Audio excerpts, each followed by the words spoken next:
नमस्कार, आप देख रहे हैं प्राइम न्यूज। आपके साथ मैं हूं काजोल नारायण। स्वागत है आपका यूके प्राइम में।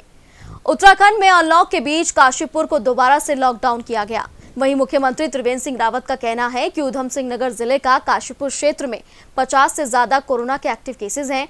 वहीं राजधानी देहरादून में भी पहले मंडी को पूरी तरह से और शहरों को 2-2 दिन के लिए लॉकडाउन किया गया, जिसके बाद वहां कोरोना के केस नहीं आ रहे हैं। आगे उन्होंने कहा कि जरूरत पड़ने पर प्रदेश में अन्य इलाकों में भी लॉकडाउन लगाया जा सकता है। अपने राज्य के एक बहुत खुशी की बात है कि कल ही जो भारत नेट फेज 2 परियोजना है, उसके तहत उत्तराखंड के लिए 2000 करोड़ रुपए की स्वीकृति आई है और इस परियोजना से उत्तराखंड के हरिद्वार को छोड़कर, क्योंकि हरिद्वार में पहले ही ये परियोजना आ चुकी है, अब जो हमारे शेष जनपद है उनमें परियोजना के अंतर्गत गांव-गांव तक नेट पहुंचेगा और जो बहुत जरूरी भी हमारी जैसे राज्य की भौगोलिक परिस्थितियां हैं, जिस तरह की विषमताएं हैं, क्लाइमेटिक कंडीशंस हैं, ऐसे में भारत नेट तमाम तरह की जो असमानताएं हैं उनको दूर करने में एक महत्वपूर्ण भूमिका निभाएगा। इस योजना के अंतर्गत जहां देश में लगभग 2.5 लाख गाँवों को इंटरनेट सेवा पहुंचाई जा रही है और भारत सरकार का दूरसंचार मंत्रालय इसके अंतर्गत यूनिवर्सल सर्विसेज ऑब्लिगेशन फंड के द्वारा यह परियोजना वित्त पोषित है तथा ब्रॉडबैंड नेटवर्क लिमिटेड द्वारा इसको 2 चरणों में क्रियान्वित किया जा रहा है। उत्तराखंड में भारत नेट का फेज 1 परियोजना का कार्य ये BBNL द्वारा स्वयं विभिन्न संस्थाओं जैसे BSNL व अन्य कंपनियों के माध्यम से कराया जा रहा है। जो पहला चरण है, जैसा मैंने बताया कि इसमें 1865 ग्राम पंचायतों को जोड़ा जाना है। फेज 2 ये परियोजना कुछ दिन से लंबित थी और मैंने स्वयं जाकर के, और हमारे जो सचिव हैं आज यहाँ पर उपस्थित नहीं हैं, जी भी साथ में थे, स्वयं जाकर के 2 बार मैंने माननीय मंत्री जी से आग्रह किया। तो उनको आशंका थी कि आप लोग क्या इसको कर पाएंगे। हमने कहा आप आशंकित मत होइए, हम सक्षम हैं इसको कर पाने में, और उन्होंने हमारी बात पर विश्वास कर और इसको अपनी मंजूरी दी। शिक्षा मंत्री अरविंद पांडे चमोली दौरे पर रहे। इस दौरान उन्होंने स्थानीय जनप्रतिनिधियों की समस्याओं को सुना और पर्यावरण के बारे में लोगों को जागरूक करते हुए विद्यालयों में वृक्षारोपण भी किए। इस दौरान उन्होंने पंचायत प्रतिनिधियों के टेंडर प्रक्रिया के विरोध में कहा है कि कोरोना संक्रमण समाप्त विकास कार्य गति से कार्य होंगे। तो चमोली में शिक्षा मंत्री अरविंद पांडे पहुंचे, जहां उन्होंने स्थानीय जनप्रतिनिधियों की समस्याओं को सुना, पर्यावरण को लेकर लोगों को जागरूक किया। साथ ही साथ शिक्षा मंत्री ने विद्यालयों में वृक्षारोपण किए। ये बात कहूँगा कि प्रदेश के विकास के लिए चाहे पंचायत हो चाहे विधायकी हो, उद्देश्य है गांव का विकास, उत्तराखंड का विकास। तो नियमों कानूनों के तहत जो हमसे बन पाएगा वो अच्छे से अच्छा किया जाएगा, किसी के साथ कोई भेदभाव नहीं। आपने देखा होगा पंचायत में तो हमने संशोधन अध्यादेश ला के पढ़े लिखे योग्य पंचायत के प्रतिनिधि आए ताकि गांव की जनता का ज़्यादा से ज़्यादा विकास कर सके। इस सरकार ने काम किया है, तो आगे भी हम लोगों द्वारा नियम कानून ऐसे बनाए जाएंगे जिससे कि सभापतियों की छवि बने और गांव में आम जनमानस को विकास कर सकें, ऐसा उनका साथ दिया जाएगा। उत्तराखंड में 2 दिन पहले आईएएस तबादले विवादों में आ गए हैं। दरअसल सीएम त्रिवेंद्र सिंह रावत और वन मंत्री डॉक्टर हरक सिंह रावत की ओर से 26 अधिकारियों के तबादले की अनुमति दी गई थी, लेकिन तबादला सूची में कुल 37 अधिकारियों के तबादले कर दिए गए। हालांकि बाद में इन तबादलों को निरस्त कर दिया गया, लेकिन विपक्ष की ओर से इस मुद्दे पर सरकार को कटघरे में खड़ा किया जा रहा है। कांग्रेस प्रदेश उपाध्यक्ष सूर्यकांत धस्माना का कहना है कि जानबूझकर अधिकारियों ने ऐसा किया है। वहीं शासकीय प्रवक्ता मदन कौशिक का कहना है कि तबादले निरस्त किए गए हैं, लेकिन अफसरशाही सरकार पर हावी नहीं है। सारा कारण आज आपको विभागीय मंत्री जी ने भी दे दिया है, मैंने उनका पढ़ा है। उन्होंने कहा कि इस प्रकार सहमति न होने के कारण निरस्त किए गए हैं। देखिए, ये चीज़ें हैं कि सभी माननीय मुख्यमंत्री जी ने कहा है कि जो सामान्य शिष्टाचार है, जो एक पालनीय विषय, उसका सबको पालन करना चाहिए।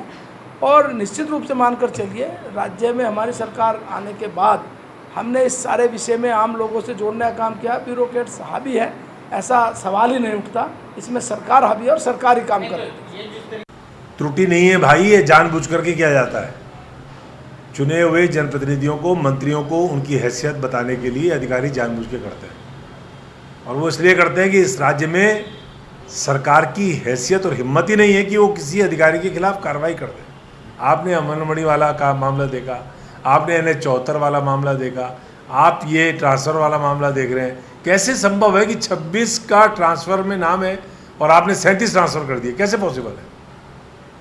कैसे पॉसिबल है? मसूरी में NSUI कार्यकर्ताओं ने मानव संसाधन विकास मंत्री डॉक्टर रमेश पोखरियाल निशंक के खिलाफ MPG कॉलेज के गेट पर जमकर प्रदर्शन किया। इस दौरान कार्यकर्ताओं ने डॉक्टर पोखरियाल के बयान की प्रतिक्रिया के साथ उनके पुतले को आके हवाले कर दिया। कार्यकर्ताओं का कहना था कि कोरोना संक्रमण काल में छात्रों की परीक्षाएं आयोजित कराना छात्रों के जीवन के साथ खिलवाड़ है। ये तस्वीरें आप मसूरी की देख रहे हैं, जहाँ पर छात्रों ने मानव संसाधन विकास मंत्री का पुतला दहन किया। छात्रों ने MPG कॉलेज के गेट पर जमकर प्रदर्शन किया। कोरोना काल में आयोजित परीक्षा को लेकर ये प्रदर्शन किया गया। छात्रों का कहना है कि ऐसे में, यानी कि कोरोना काल में छात्रों की परीक्षाएं करवाई जा रही हैं, लेकिन परीक्षा के साथ साथ उनके जीवन के साथ भी खिलवाड़ किया जा रहा है। चलो शुरू करो। मसूरी NSUI ने HRD minister doctor Ramesh Pokhriyal Nishank ji का पुतला दहन किया, जिसमें हमारी मांग है कि जिस प्रकार UGC की जो 29 अप्रैल को गाइडलाइन जारी हुई थी, उसमें 2nd और 4th सेमेस्टर के छात्र छात्राओं को प्रमोट किया गया था, लेकिन जो अंतिम सेमेस्टर के छात्र हैं, 6th सेमेस्टर के छात्र हैं, उनका परीक्षा HRD मिनिस्टर की जो बैठक हुई, उसमें उन्होंने ये निर्णय लिया है कि 6th सेमेस्टर के छात्र छात्रों की परीक्षाएं होगी, जिसका NSUI पूरे प्रदेश भर में कड़ा विरोध कर रही है, और जिसमें साफ साफ दिख रहा है कि अगर 6th सेमेस्टर के छात्र छात्रों की परीक्षाएँ करवाई जाती है तो। वहीं मसूरी में किटी कमेटी के नाम पर ठगी का एक बड़ा मामला सामने आया है। आरोप है कि किटी संचालक दंपति सैकड़ों लोगों के लाखों रुपए उनको वापस देने के नाम पर उनको गुमराह करने के साथ उनके साथ अभद्रता की, मारपीट भी की। किटी में निवेश करने वाले आरोपित दंपति के घर पहुंचे और जमकर हंगामा कर दिया। मौके पर पहुंची मसूरी पुलिस ने लोगों को समझा बुझाकर शांत कराया। वहीं किटी संचालक दंपति और पीड़ित लोगों को कोतवाली लेकर पहुंची। लोगों ने किटी संचालक के खिलाफ जमकर हंगामा किया है। पीड़ितों ने आरोप लगाते हुए कहा है कि किटी संचालक बीजेपी का नेता और उनको पार्टी के नाम पर धमकाता रहता है। मामले में आरोपित दंपति के खिलाफ मसूरी कोतवाली में तहरीर देकर उनके पैसे लौटाने के साथ दंपति के खिलाफ सख्त कार्रवाई की मांग की गई।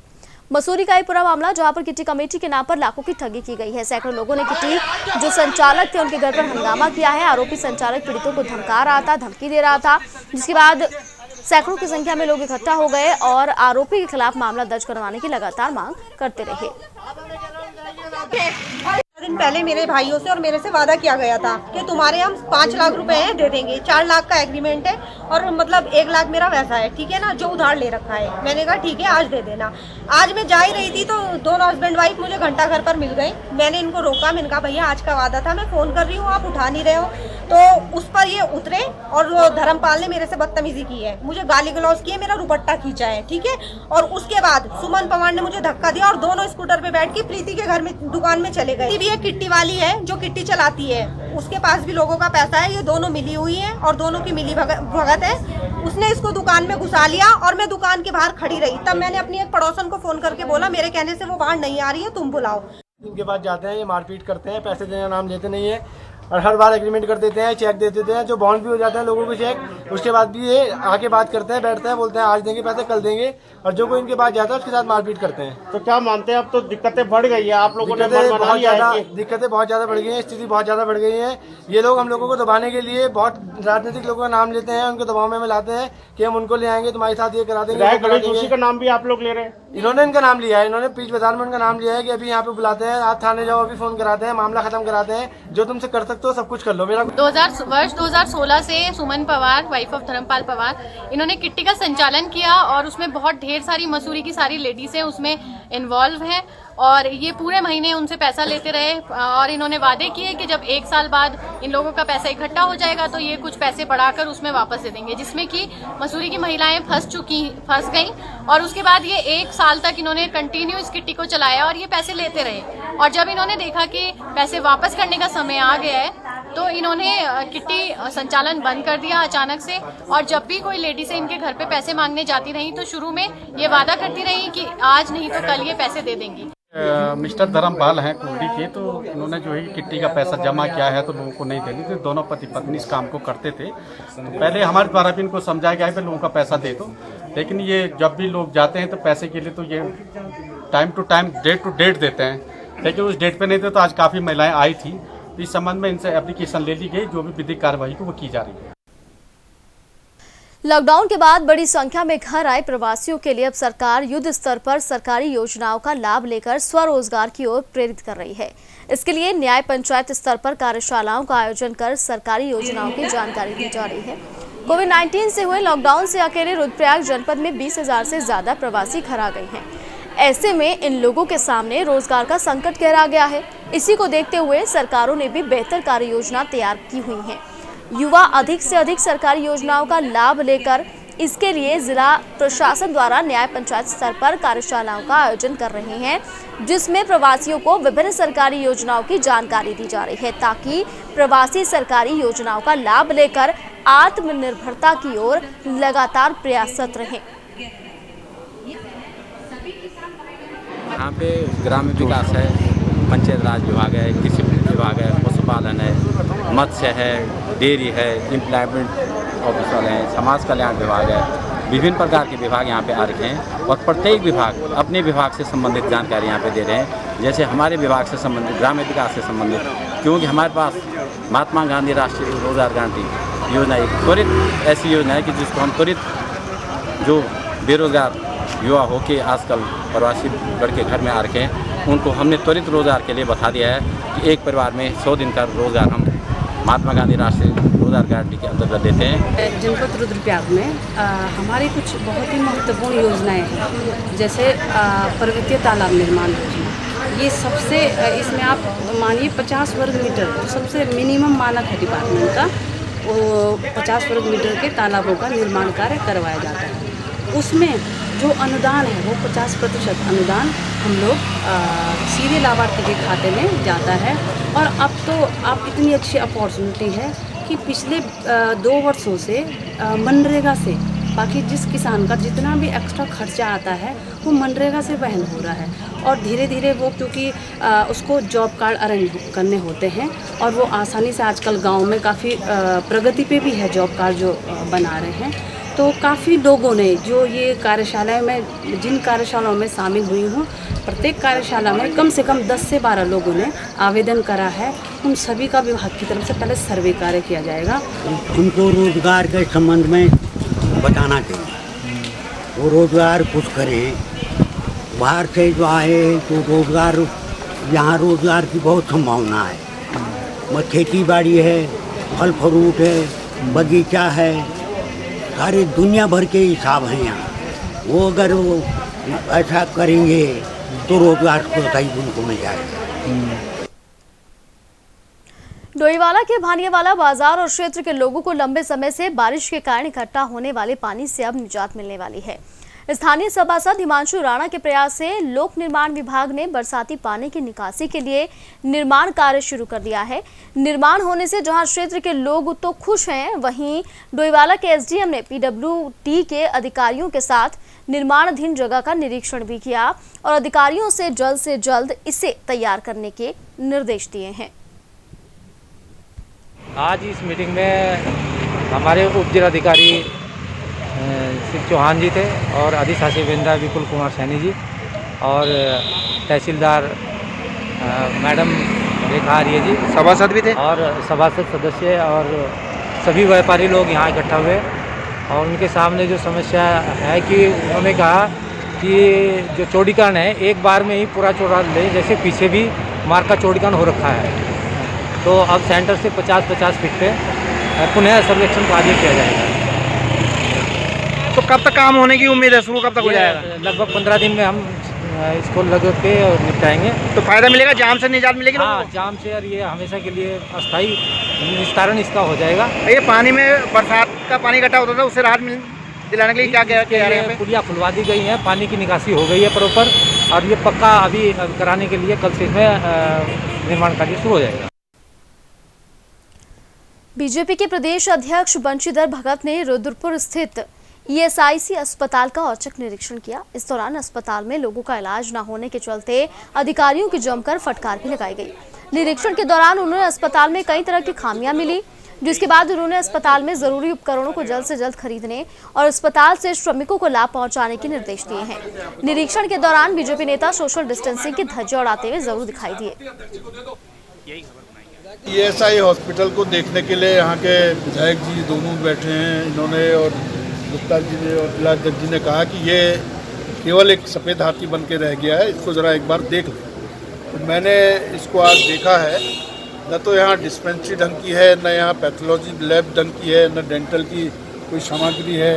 मतलब अभी कोई ढंग से काम यहाँ हो रहा है ऐसा हम नहीं कह सकते, संतुष्ट नहीं है। लेकिन मैंने इनसे कहा है जो भी आपने रिपोर्ट आगे भेजी है, डिमांड की है कि हमको ये डॉक्टर चाहिए, ये इक्विपमेंट चाहिए, जो भी चाहिए, उसके लिए मैंने इनसे पेपर मांगे हैं। तो पेपर मिलेंगे तो मैं आगे माननीय मंत्री जी से बात करूंगा और उनकी डिमांड को पूरा करने का प्रयास करेंगे, ताकि ये 100 करोड़ की लागत से लगाया गया जो श्रमिकों के लिए अस्पताल है वो श्रमिकों के काम आ जाए। उत्तराखंड के DG law and order Ashok Kumar जिला मुख्यालय रुद्रपुर पहुंचे, जहां पर उन्होंने अधिकारियों संग बैठक की। इस दौरान उन्होंने जिले के तमाम अधिकारियों को निर्देश देते हुए कहा है कि लंबे समय से फरार चल रहे इनामी बदमाश पर इनाम की राशि को बढ़ाया जाए। इसके अलावा पुलिस पर हमला करने वाले लोगों पर सख्ती से कार्रवाई की जाए। लॉकडाउन के कार्यों की समीक्षा की, अपराध की समीक्षा की, पब्लिक की जन शिकायतों की समीक्षा की, महिला प्रकरणों की समीक्षा की और जो कंट्रोल रूम है उसके रिस्पांस टाइम की समीक्षा की और सभी अपने राजपत्रित अधिकारियों के साथ समीक्षा की और इनको निर्देश दिए हैं कि हर हालत में अपराधियों पे शिकंजा कसना है। हमने एसएसपी साहब को कहा है कि स्पेशल अभियान चलाएं, स्पेशल टीमें बनाएं, जिन वांछित अपराधियों को वांछित रहते हुए टाइम बीत गया फिर भी नहीं गिरफ्तारी और उन पर विशेष इनाम घोषित करें और उनके पीछे एसओजी की टीम लगाएं और जो बड़े इनामी अपराधी हो जाएंगे 5000 से ऊपर के, उनके पीछे हम पूरे स्टेट की एसटीएफ भी लगाएं, तो इससे कि सभी को हम अकाउंटेबल कर सकें। कर्णप्रयाग तहसील में आने वाले बाजारों में प्रशासन ने सघन चेकिंग अभियान चलाया। कोरोना संक्रमण के कारण सभी जगह बाजार बंद थे। बाजारों में आवाजाही और व्यावसायिक प्रतिष्ठान खुले रहे।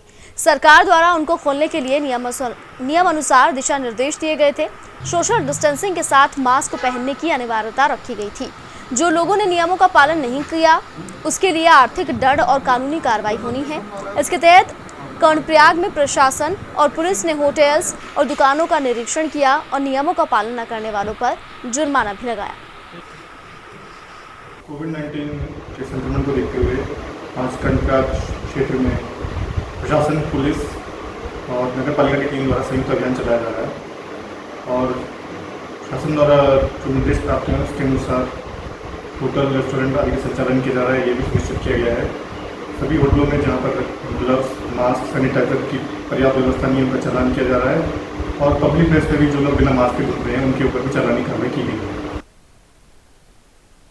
प्रदेश में लड़खड़ाई स्वास्थ्य व्यवस्था को दूर करने के लिए सितारगंज के दर्जनों कांग्रेस कार्यकर्ताओं ने सीएससी के गेट पर दीप जलाकर मौन व्रत रखकर सरकार को घेरने की कोशिश की और जगाने की कोशिश की। कांग्रेस ने नगर और ब्लॉक कांग्रेस कमेटी के नेतृत्व में दीप जलाकर मौन व्रत रखा और चरमराई हुई स्वास्थ्य व्यवस्थाओं को दुरुस्त करने की केंद्र सरकार से मांग की है। यही नहीं, कांग्रेस कार्यकर्ताओं ने बिगड़ी स्वास्थ्य व्यवस्थाओं पर सरकार को घेरते हुए सीएचसी में अल्ट्रासाउंड मशीन और डॉक्टरों को रखने की मांग की है। पूरे प्रदेश के अंदर, यहाँ के स्टारगंज क्या छोड़ो, पूरे प्रदेश के अंदर स्वास्थ्य सेवाएं जो हैं बिल्कुल ख़राब चल रही हैं। कोई डॉक्टरों की तैनाती कहीं नहीं है। आप सितारगंज का देख लीजिए, सितारगंज में ना बाल रोग विशेषज्ञ डॉक्टर है, ना कोई हड्डी का डॉक्टर है। एक वो जो अपने खुशियों की सवारी है, 1 साल से वो बंद पड़ी है, वो सवारी भी चालू नहीं है। तो हम ये सरकार से मांग करते हैं, सरकार को जगाने का काम किया है। 2 मिनट का अपने दिया जला करके 2 मिनट का मौन रखा गया है और सरकार को जगाने का काम किया है। आज जो हमारा प्रमुख कारण दीप जलाने का था, उत्तराखंड की मर चुकी स्वास्थ्य सेवाओं की आत्मा की शांति के लिए हमने आज दीप जलाकर यहाँ पर उसके लिए मौन रख के उनकी जो स्वास्थ्य सेवा उसकी जो है आत्मा की शांति के लिए हमने प्रार्थना करी है। और ये प्रतीकात्मक था कि मतलब सरकार जागे, जो स्वास्थ्य सेवाएं जो है सरकार को देनी चाहिए जनता को, वो नहीं दे पा रही है। लोग जो है जो भी यहाँ इलाज कराने आते हैं, अभी आपको दिखाया उन्होंने, वो इलाज के लिए बाहर लिख दे रहे हैं डॉक्टर, उनको दवाई के लिए बाहर लिख दे रहे हैं, जांचों के लिए बाहर लिख दे रहे हैं। और यूके प्राइम में फिलहाल के लिए इतना ही। देश और दुनिया की तमाम बड़ी खबरों के लिए आप देखते रहिए प्राइम न्यूज।